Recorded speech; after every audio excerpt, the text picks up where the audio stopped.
Apart from Albert Ochenwo Korach, whose fingers were amputated, Robert Ojok, a resident of Awilo village in Patong sub-county in Agago district, at the age of 18 years, was abducted by the LRA when they raided his home. In the camp, he was forced to engage in brutality, where he had to murder other civilians, including his relatives. However, Ojok regrets his involvement in these acts.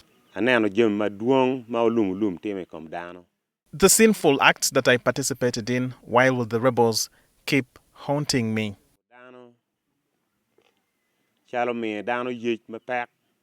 Paul Obol, who is now 50 years old, says he was kidnapped in 1998 from Arui village in Luwangore parish in Patong sub-county, Agago district. Obol says that the LRA rebel camps were full of atrocities, including sexual assaults of women and underage girls, with some killed for disobeying such orders. His only good story about Kony is when the rebel leader pardoned his elder brother, who was due to be executed.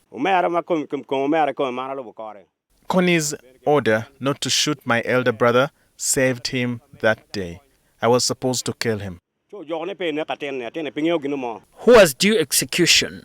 However, in one skirmish with the UPDF at Palabek, the LRA rebels sustained several deaths, many of these being his friends, while he sustained injuries, losing almost all his teeth. When we met with the UPDF in Palabek, they killed several rebels.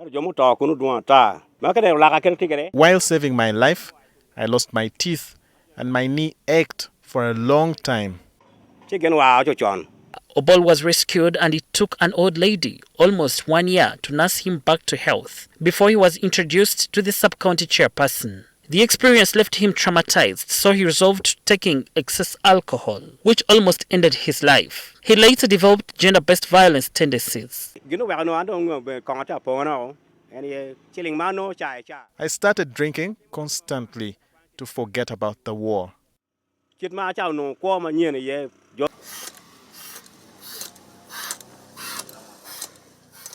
What bothers them most is the horror of the atrocities that still haunt them. Through the rehabilitation programs by the Trust Fund for Victims and its partners like TPO, he quit alcohol and has been able to rebuild his life again. Today, he is a piggery and poultry farmer. He is also constructing a permanent house for his family.